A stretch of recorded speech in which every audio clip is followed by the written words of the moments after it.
No. Totoo ho yun. Pag nasa camera ka, pag nasa entertainment world ka, kailangan marunong kang maging malandi. Lalo na sa harap ng camera, bahagi ng trabaho. I agree, Tita Kailangan Susan. marunong ka mag-flirt sa crowd. Yes. Marunong ka mag-flirt na parang very intimate. Right. Dahil sa leading lady mo o leading man mo, na para bang siya na lang ang tanging nasa puso mo at isip mo. Otherwise, how will you project a romantic scene? During our time, it was not necessary to have a kissing scene. We can express with our eyes. Right. We can express with our touch. There were many ways of showing, and that was partly flirting. Okay. I'll follow that up. Hindi ho ba kayo nagkaproblema dahil he was one of the most gorgeous, I mean, young men, not just in the industry, but in the country. And I would assume that women would flirt with your husband. How did you cope with that, Tita Susan? Well, it wasn't very difficult because we belong to the same profession. Confrontational po kayo kay Tita Ronnie? Hindi. Okay. You were not the Kasi- type who would say, Ron, you know, this is where the line is drawn. No, we respected each other because we were both mature. Remember, boy, we Yes. were both mature when we got married. Had we met each other when we were younger, teenagers, etc., perhaps we would not have ended together. Kasi strong ang personality niya, strong ang personality ko, maaring mag-clash. But having been in the industry for quite some time, before we got married, we understood the needs of our Right. profession. Sa lahat ng iyong mga naging leading men, kanino siya nagselos? Wala. Sa lahat ng kanyang mga leading women, kanino ho kayo nagselos? Marami.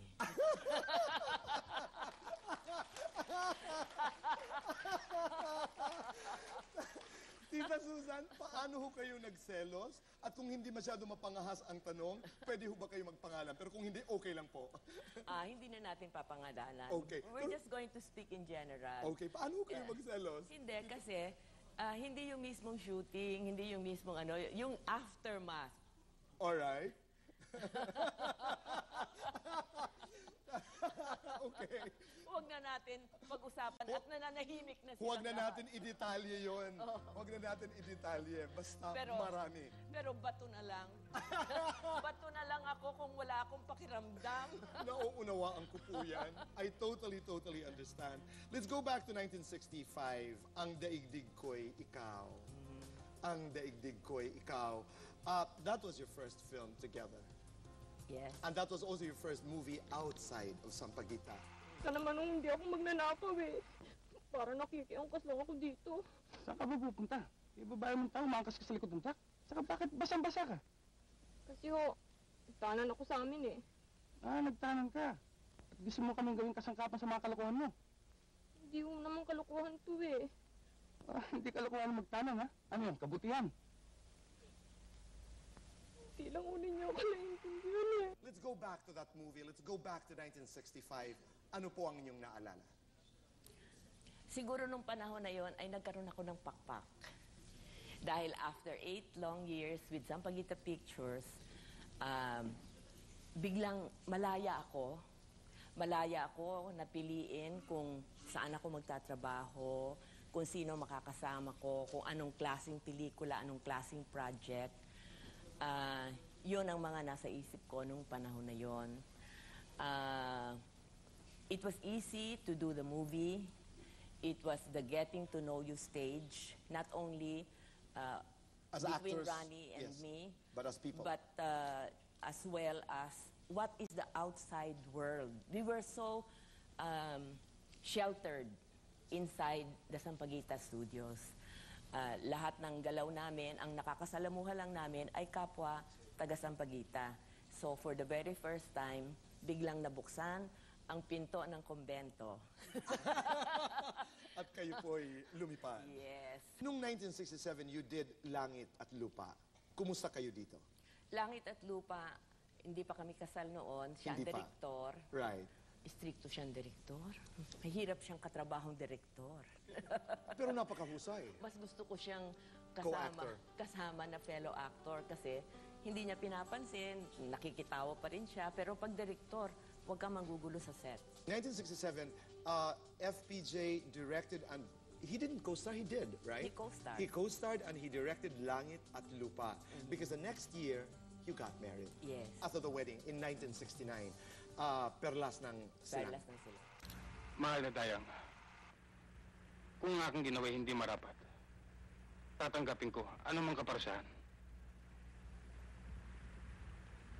Kung tapat ang iyong sinabi, ay wala kang nagawang pagkakasala. Okay. So sa lahat ng mga pelikulang ito po, Langit at Lupa, Perlas ng Silangan, Daigdig Ko Ikaw, ano po ang inyong paborito na pelikula? Paborito, lahat may kanya-kanyang alaala. Lahat talaga? Napakahirap po. Ang hindi ko lang makakalimutan, hindi sa paborito ko, kung hindi ko lang makakalimutan kung paanong nagkaroon ng pelikulang Mahal, Saan Ka Nang Galing Kagabi. Kasi, isip na sila ng isip kung anong pelikula ang gagawin na hindi naman masyadong mapapagod si FPJ dahil ang pinanggalingan pelikula ay masyadong very physical. Physically taxing. Oo. So, naghahanap sila ng story ideas. Hiningan ako ng suggestion. Meron ako, pero nakakahiya eh. Yun ang sabi ko. Nakakahiya eh. Bakit naman? Eh kasi, parang kwela lang kung kasama ako. Pag ibang kasama hindi kwela. Oo, kasi hindi tutugma dun sa, it was a popular song. Sa konsepto, yes. It was a popular song by Imelda Papin. And oftentimes I would hear it as I would be driving somewhere. Mahal, saan ka nang galing kagabi? Tapos, ang sabi ko pa, naku, magtatanong-tanong ka pa, hindi ka naman sasagutin niya. Pero masyado ako nag-i-emote doon sa kanta na yon. Anyway, dahil sabi ko, masyado ako nakaka-emote doon sa pelikulang yon, siguro yung mga nakikinig, marami ding mga misis na katulad ko. Na nakaka-relate doon sa Na kanta. nakaka-relate doon sa kanta. Right. Kaya, yun naman ang sinuggest ko. Sabi ko, madali lang gawin, hindi magastos, dito-dito lang ang shooting, walang masyadong puyatan, at nakakatawa. O ano yun? Mahal, Saan Ka Nang Galing Kagabi? I-comedy natin. Yun. Ganda. Ganda. And now we understand why it's most memorable. Mahal, saan ka nang galing kagabi? Mga nanay, yan ang inyong itanong. Pero Ay, walang nako. kasagutan. Ay nako, wag nang magtanong. Para hindi kayo ma-disappoint.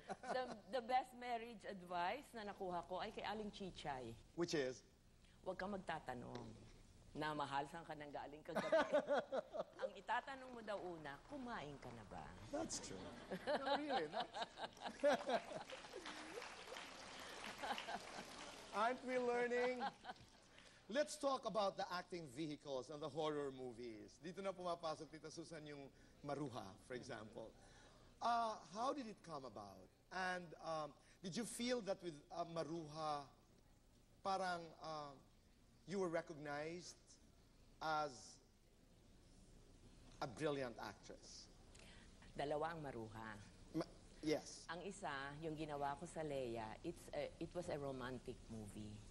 Ito yung, It was inspired from Wuthering Heights and Romeo and Juliet. gumising. Nagkaroon ng sequel later on when I was more mature, naging Gumising Ka, Maruha. I'm hearing it for the first time, huh? So there were Yes. two. Okay. Yung original na Maruha was authored by Mars Ravelo. All right. And it was serialized in the comics. I think in collaboration, later on, I found out in collaboration with